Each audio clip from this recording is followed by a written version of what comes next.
اس لیے محققین صوفیہ نے لکھا ہے کہ انسان کی تقصیر کی 3 علامتیں ہیں۔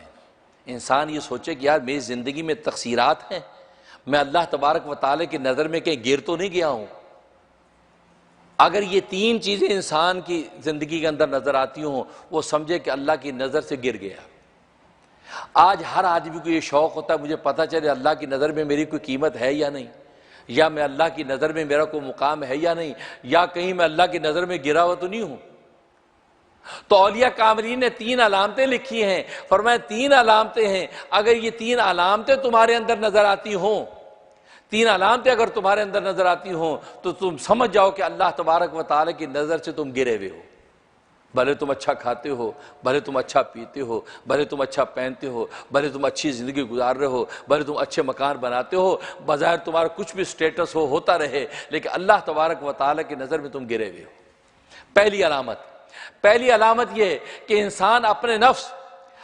نفس کی لذت کو اپنے اوپر غالب کر لے،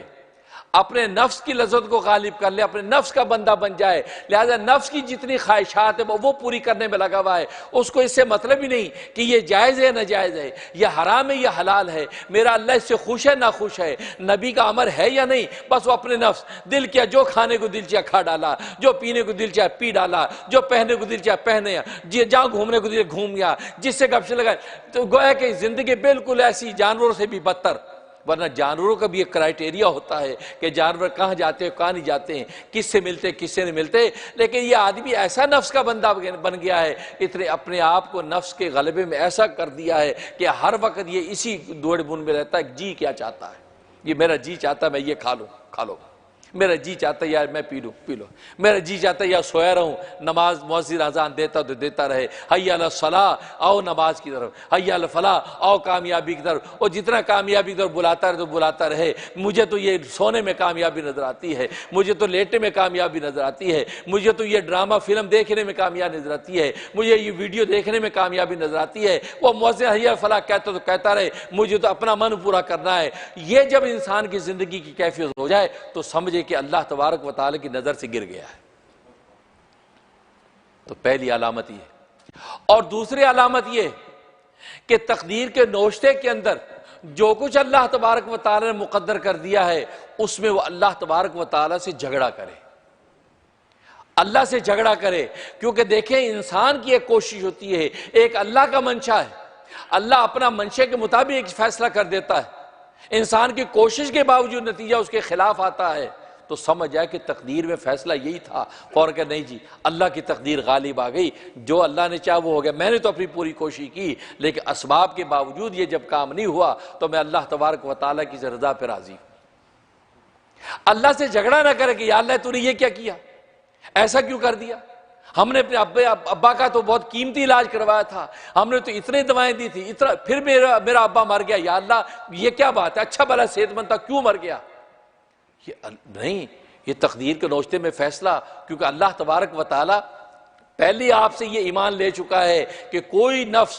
اپنے موت سے ایک لمحہ آگے پیچھے نہیں ہو سکتا، اور جس جگہ جس لمحے موت آنی اسی وقت آتی ہے، تو آپ نے اپنی طرف سے اس کی کوالٹی کو بہتر کرنے کے لیے جتنی محنت کی ہے اس کا اجر اللہ تبارک و تعالیٰ آپ کو دے دیں گے، لیکن مرنے والا اپنے وقت میں مرا ہے، اللہ کی مرضی اور منشا کے مطابق مرا ہے، وہ تو ابھی پیدا نہیں ہوا تھا، اس وقت سے موت کا وقت اس کا متعین کر دیا گیا تھا، ماں کے پیٹ کے اندر اگر رحم مادر میں بھی ٹھہرتا ہے اسی فرشتہ آگے لکھ دیتا ہے کتنی عمر لکھنی ہے، اللہ فرماتے ہیں اس کی اتنی عمر لکھ دو، اس عمر سے ایک لمحہ آگے نہیں ہوتا۔ تو تجھے تو یہ ایمان اللہ نے دے دیا تھا اور تو اللہ کو اللہ مان کے اس میں ایمان لے آیا تھا، تو پھر آج کس بات کا جھگڑا کرتا ہے؟ اس کا مطلب یہ ہے کہ اللہ تبارک و تعالی کی نظر سے تو گر گیا ہے، تبھی تو اللہ تبارک و تعالی سے اس بات پر تو بحث کر رہا ہے۔